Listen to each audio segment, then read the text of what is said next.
Hello Mayhem Makers, Mindy with Quilting Mayhem. Welcome to the Kona block of the month.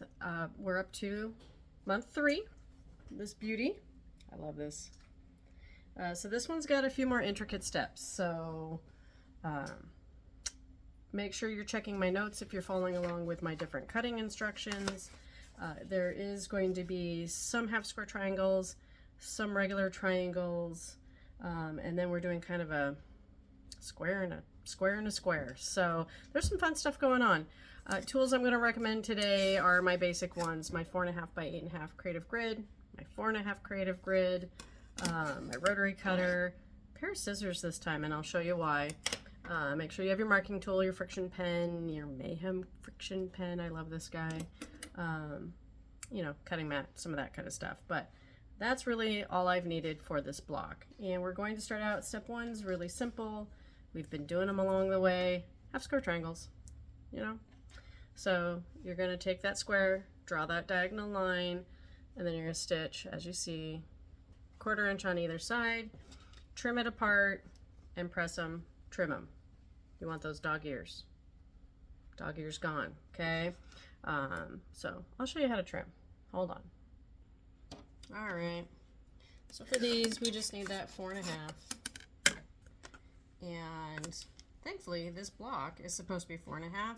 If you're following my instructions and you're cutting your squares a little bit bigger and drawing that diagonal line, etc., you're going to have a little bit extra, and that's what we want because we want this block to be the exact size. You run into problems if you're following that whole like 3 7/8, 4 7/8, those kinds of things.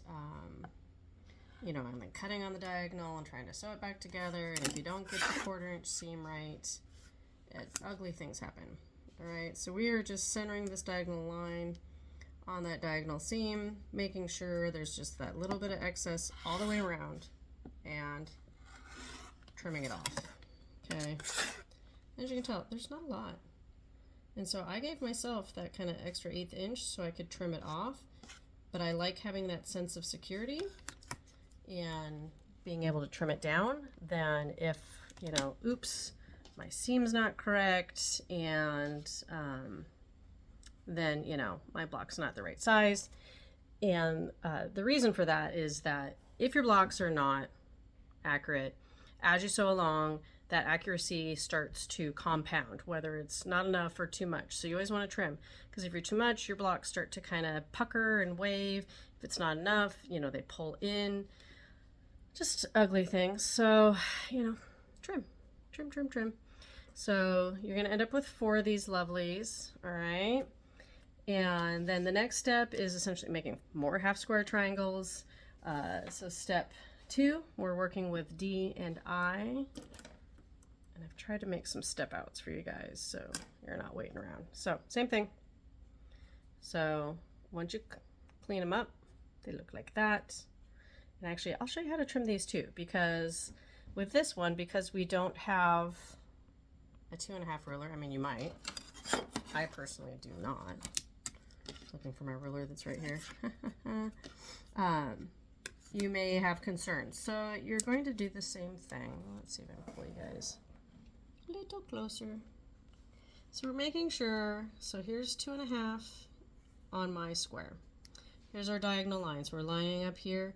We're making sure there's going to be excess here, and we're only moving on the diagonal for our lining up, because that's the important piece that we want to have, or our points don't actually match, and that's when you get those chunky bits in your corners that you don't like. So stay on that diagonal, have a little bit around so you can trim, and then I just do trim one side, trim another side. Notice this is kind of my 4-finger grip or 5-finger. You know, they're pressing straight down so that ruler doesn't slip. And that is the plus side of Creative Grid. They've got all that grippy texture to help it from sliding. And now that this side is clean, you can line it directly up on the 2.5, keeping the diagonal down that center, and then just trim up the other sides. Okay, so that's all you're doing for all those half square triangles. I know. Fun stuff. Yay. So that's 1 and 2. Easy. Step 3. This is the one probably looks harder than it is. Because really, honestly, I think step 5 is going to be the hardest for everybody mentally. None of the steps really are that hard. You just got to do them. So you're going to start with your big square. Draw diagonal lines on all your pieces. So you're going to have this purple square, set of 4 of these, 4 white squares, diagonal lines. We're just going to start with one corner. Love how my chest just becomes kind of a design board. All right. And we're going to just start in one corner. Now the diagonal I've drawn, which you can't really see, I should have done it in white for you guys, is going this way, not through the middle, this way. We're going to sew on this line, so hold on. All right. So here we go. Diagonal line. We're going to trim this, okay? And then we're just going to repeat as we go. And I'm going to hop over to this side. So I'm going to trim it, and then I'll show you what I mean by the layout next. Okie doke. So it looks like this, right? We want to go opposite corners when we do this. So we're going to go this side, and we're going to repeat that step. We're going to sew diagonally and that trim. And I'll be right back. All right. So I call this kind of an envelope, right? Or burrito, croissant, whatever shape you want. We're going to press it open, okay? And then we're just going to repeat now with the opposite corners after we press, okay? So that we're going to get squares all the way around. So I'm going to go do that and be right back. All right, so this is how it looks, all right? Now, the reason for doing opposite corners is because if you notice, it's going to cross over here, okay? So you can't do one and then the other, or those, I mean, you could, but when you're doing it without pressing till you do at least 2 sides, to me it's just more efficient because I do the 2 sides, then I press, then the other side. Otherwise I have to do each corner, press, add the next one, and it'll overlap more in a circular motion versus this. So yeah, I guess you could do each corner if you wanted. I just like doing as much sewing before trimming, before pressing. It's all in a session. I don't know. Maybe I'm just weird. Well, okay, we know I'm weird. All right, so next is going to be the white squares. So these are going to go in the corners. Thankfully, because these aren't overlapping, I'm going to sew all 4 of them first, and then I'm going to trim all 4. And so I'll show you. I'll at least sew them on, and then I'll explain, I guess, the craziness in my head maybe, or maybe some of you are like me and you just like doing that kind of order where it's one motion then the next. So I'm just going to get all those 4 squares on there. Be right back. All right. Looks like that. Looks funny, but we're going to trim it, press it, and that center square is going to be ready. So be right back. All right. We've got square and a square and a square. So that's the center. I love it. I mean, this alone as a quilt could be really cute. You could put fun little animals or whatever design motifs in the middle. If you have an embroidery machine, you can embroider in the middle. All kinds of fun stuff. So I love that block. We're going to move on to now the star points. Ignore the crazy puppy in the background. I try. This is what happens when I work from home. And I know some of you probably ask, there's leftover triangle pieces from what we trimmed off. I would save these, turn them into half square triangles. Hopefully they'll fit with that outer border if you're doing that half square triangle border. So these ones I am going to save. Otherwise, I'm not a keeper of those kinds of things. I know those of you, out there that are. More power to you. But this size, this is what, about 2.5, 3 inches. This is about the best I do of keeping things. So we'll move on. Move rulers and things out of the way. To the next fun unit, this star point. And this is the part where it also gets a little complicated because we're taking our half square triangles that we used and turning them into these fun little bigger triangle units. So there's a half square triangle in the middle and triangles on either end. So make sure when you're doing these pieces, lay them out on your table as many times as you humanly can. so that you're making sure the triangles are going the right direction, that white background's going the right direction, everything's just staying where it belongs. Because I believe it was this block that I had to unfortunately take one of the triangles apart because something got flipped. It happens all the time. So laying them out, all right? But we're gonna come here and we'll lay one block out. So we'll start. Thankfully, I had time to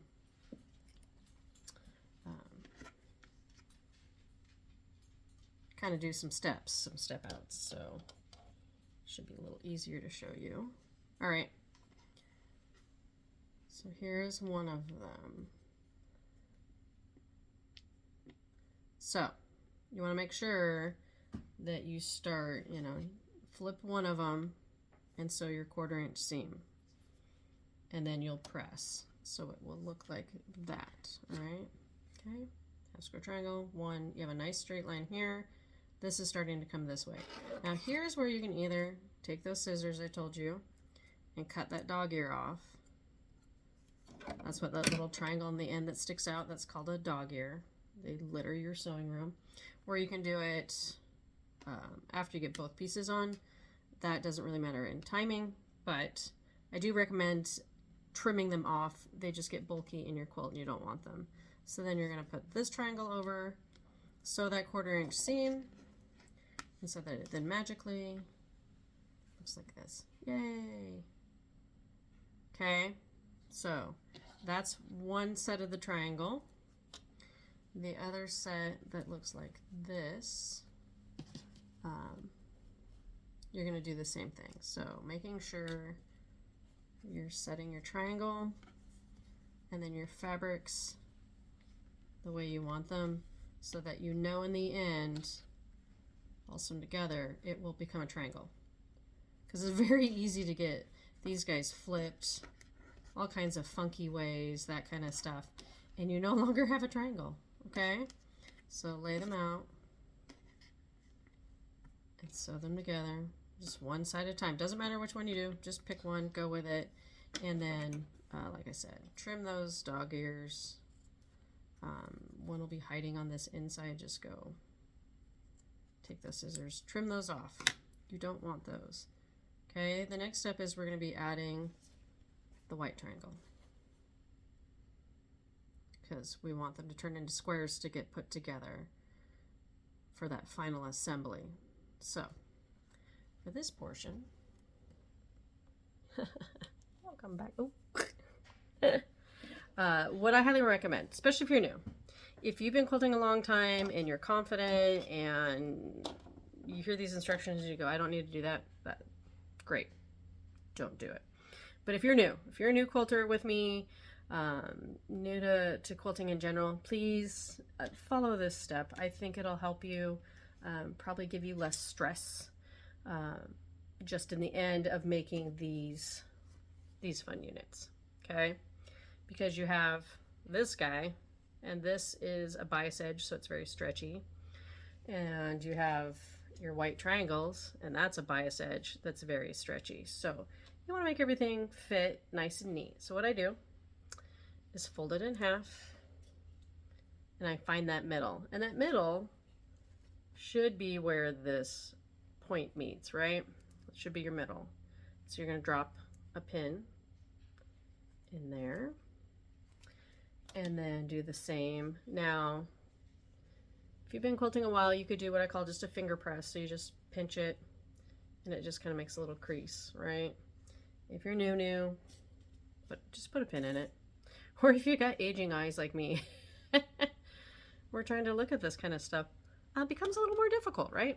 So then what you can do, match your pins. So your centers all should line up, right? And you can pull one out and then just take the other one and just pin it together. It won't matter if it's dead center where you reposition that pin, just put those pieces back together. As long as your fingers and your fabric haven't moved, you're fine. And then you can smooth out these edges, make sure they line up. And once again, if you're new, I would pin these outer corners just because. Okay, so 3-pin placement. Very common in a lot of quilting. You want to have your beginning edge and your ending edge all line up, because that's what helps keep that fabric in your block from kind of pulling in, shrinking in, and then you get those waffly edges and then those centers, so that everything should just stitch out nice and smooth and stay as square and true as possible when you're done. So everything should be nice and square. You know, you're not losing a point down here or in here. Everything's going to be happy in here. So we're going to sew 1/4 inch seam, press it, open it so it looks like that. So we're going to do that to both of these triangle units. So both colorways. This one has a pin there. Same thing. Pinning, putting those white triangles on, and then we're going to lay the block out and have final assembly. Yay! So I'm going to get all my pieces and parts together, and then I'll show you how to put this block together. All right, we're getting so close. So you should have these guys, right? 2 different colorways. Once again, trim off all those little dog ears. You will find them all over your sewing space. Okay, so you want to make sure when you put these together, because that's what we're going to do next, is sew them together. White is to white. You're making essentially a flying geese, and that these are opposite corners. All right, so 1/4 inch seam, sew them together, ta-da, right? 4 of these is what you're going to have when you're done. You're going to leave 2 of them like this, and you're going to make 2 sets that look like this. So you're going to put your half square triangles from step 1 on there, on those outer corners. So 2 sets that look like this, and that's what's going to go around our center block that we made. All right, so let me put this unit together, then we'll lay out and assemble. Okie doke, here we go. Let's see if I can pull you back enough. And down. All right. So here's where we can see center square, our 2 units of fancy flying geese. I found an error. I sewed these wrong, because notice these corners all here, these colors match. I've got these backwards. So I will fix that before we assemble, but this is how it's gonna go. Welcome to Mayhem. This is why we lay things out, so we can go, huh, something's not right here. All right, so you'll end up sewing these 2 sides, press them out, and then the bottom and the top, or however you want to call this. This can be the bottom, I don't care. You're going to sew those 2 on, and that's what's going to give you your final block, right? So I apparently have some fixing to do before I can finish my block again. It's the fun part about doing this, is I get to do it twice. So hopefully that helped. I hope you guys are enjoying the blocks. I hope you're getting through them fairly stress-free. Feel free, like I said, reach out if you have questions, you have problems. This one is somewhat tricky, just with a lot of different pieces and parts. So make sure if you need help, ask me. Email us, contact us through the store, go to the website, you know, any of it, Facebook, Instagram, you name it. If you're watching on YouTube, hopefully you're subscribing to the channel so that you get these videos as soon as I release them, all that kind of stuff. So, and share your blocks as you do them. Tag us at Quilting Mayhem. You can do Mayhem Maker, Embrace the Mayhem. All those hashtags work for us, because we love seeing what you do. So enjoy this block. I hope you have fun and are really loving this whole block of the month with Kona and Robert Kaufman. And until next month, keep on stitching.